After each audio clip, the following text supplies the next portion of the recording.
ساری سیاست بوٹوں کے گرد، لوٹوں کے گرد اور نوٹوں کے گرد گھوم رہی ہے. جھوٹ کی سیاست ہے. اس سے بغاوت کرنا ہم پر لازم ہے. کہاں کی جمہوریت ہے شعیب بھائی؟ 70 میں 161 حلقوں میں کامیابی ملی شیخ مجیب کو، اور 81 حلقے ملے، کامیابی ملی، سیٹ ملے پیپلز پارٹی کو. حکومت کس کو ملی؟ کیا شیخ مجیب کو کسی نے قیادت دی؟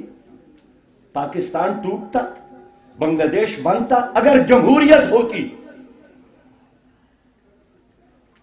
روٹی کپڑا اور مکان کا نعرہ سب سے پہلے پاکستان کا نعرہ، پاکستان کو ایشین ٹائگر بنانے کا نعرہ، حقیقی تبدیلی کا نعرہ سراب ہے. 100% جھوٹ نکلا. ایک تسلسل ہے اسٹیٹس کو کا. میں اس لیے آپ کے پاس آیا ہوں کہ جو اسٹیٹس کو ہے کون اس کو توڑے گا؟ کیا یہ ہماری قسمت میں ہے کہ غریب کے گھر ہمیشہ غریب پیدا ہوگا؟ کیا غریب کا کام ان بڑے لوگوں اور وی آئی پیز کے گھروں کا طواف ہے؟ کیا آپ کا کام یہی ہے کہ آپ ووٹ دیں اور آپ ان کے غلام بنے اور وہ آئی میپ کے غلام بنے؟ میں یہی چاہتا ہوں کہ ہم مل کر کہیں کہ اسٹیٹس کو نہیں مانتے ہیں. اسٹیٹس کو مسٹ گو، اب اس کو ختم ہونا چاہیے. میرے بہت ہی محترم بھائیوں، اس وقت ایک عالمی نظام ہے جس کے آپ سب غلام ہیں. اس عالمی نظام کی قیادت اس وقت تک تو امریکہ کے ہاتھ میں ہے. یہ ورلڈ بینک اور آئی ایم ایف اور ایشین بینک کے ذریعے انہوں نے دنیا بھر کی معیشت کو کنٹرول کیا ہے. جیب آپ کا ہے اور 100 کا نوٹ بھی آپ کا ہے، لیکن کیا اس کی قدر، اس کی ویلیو کا فیصلہ آپ یا آپ کی اسمبلی یا آپ کا کیبنٹ کرتا ہے یا ورلڈ بینک اور آئی ایم ایف کرتا ہے؟ عمران خان صاحب یہی فرماتے تھے کہ مجھے بھی ٹی وی اسکرین سے پتہ چلتا ہے کہ روپے کی قدر میں آج کمی ہوئی ہے. انہوں نے ساری دنیا پر سودی نظام مسلط کیا ہے. پاکستان میں بھی سودی نظام ہے. میں آج کی بات نہیں، 1931 میں میرے پیارے بھائی علامہ اقبال نے فرمایا تھا کہ این بنوک این فکر چالاک یہود، یہ بینکوں کا نظام، یہ چالاک یہودیوں کا نظام ہے. تا نور حق در سینہ آدم ربود. اور بینکوں کا یہ نظام اس لیے ہے کہ انسان کی دل سے نور ختم ہو جائے، چہرے سے تقوی ختم ہو جائے. اقبال کا پیغام ہے کہ تا تہ و بالا نہ گردد اے نظام. اے میرے بھائی، جب آپ اس نظام کو تباہ اور برباد نہ کرے، دانش و تہذیب و دین سودائے خام، تو دین کی بات کرنا، تہذیب کی بات کرنا اور دانش کی بات کرنا یہ ویسے بکواس ہے، یہ سودائے خام ہے. لیکن وہی سودی نظام ان لوگوں نے تمہارے اوپر مسلط کیا ہے. WHO کے ذریعے آپ کا ہیلتھ کنٹرول کیا گیا ہے. GTZ اور DFID کے ذریعے آپ کا نصاب تعلیم انہوں نے قبضے میں لیا ہے. بچے آپ کے اسکول، آپ کا استاد، آپ کا نصاب GTZ کا اور DFID کا، یہ سارا میڈیا ان کا ہے. 99% میڈیا یہودیوں کا ہے. یہ انسٹاگرام، یہ یو فون، یہ جو گوگل ہے وغیرہ وغیرہ، یہ ٹویٹر کا، آپ اس پر لکھیں اپنے فیس بک پر برہان الدین وانی ہیرو ہے کشمیر کا، آپ کا فیس بک بند ہوگا. یہ کیسے آزاد میڈیا ہے؟ آپ اس پر لکھیں حماس جو فلسطینیوں کا نمائندہ تنظیم اور یہودیوں کے خلاف جہاد کر رہا ہے، اسی وقت آپ کا فیس بک بند ہوگا.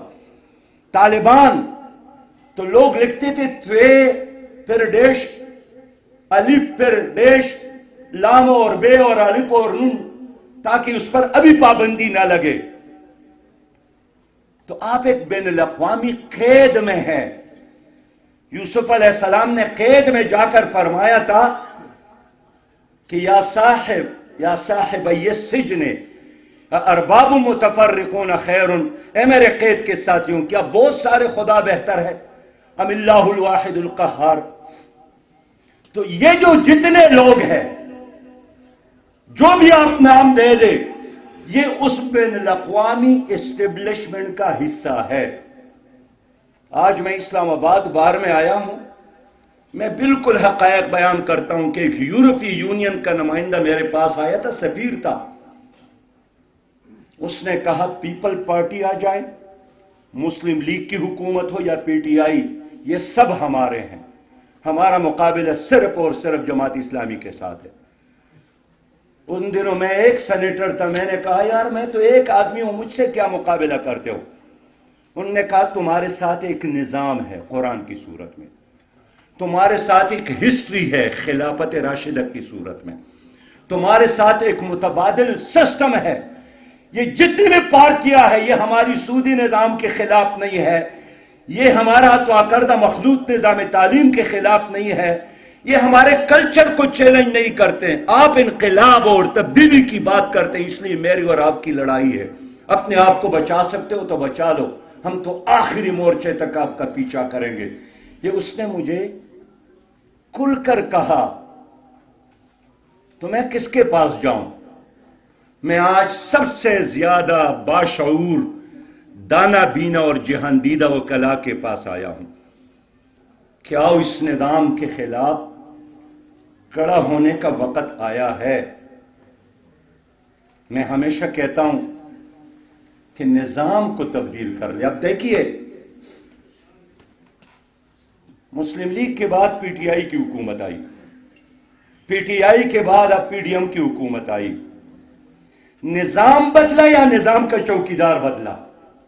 بتائیں نا، آپ سچ تو بولیں نا. وہی پرانا نظام ہے، چوکیدار بدلا. سودی نظام کا چوکیدار، طبقاتی نظام تعلیم کا چوکیدار، وی آئی پی سسٹم کا چوکیدار. کبھی بھی ان کے درمیان، پی ڈی ایم اور پی ٹی آئی کے درمیان اختلاف نہیں ہے. آپ یا ہماری بہن یا ہماری بہنیں بیٹھی ہیں، انہی کی طرح ایک بہن ہماری جیل میں ہے، امریکہ کی جیل میں. کیا زرداری صاحب نے اس پر جا کر احتجاج کیا تھا؟ کیا عمران خان نے احتجاج کیا تھا کہ میری بہن کیوں آپ کی جیل میں پڑی ہے؟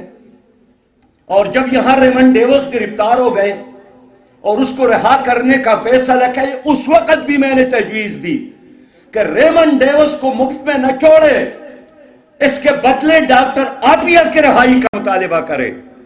نہیں کر سکے.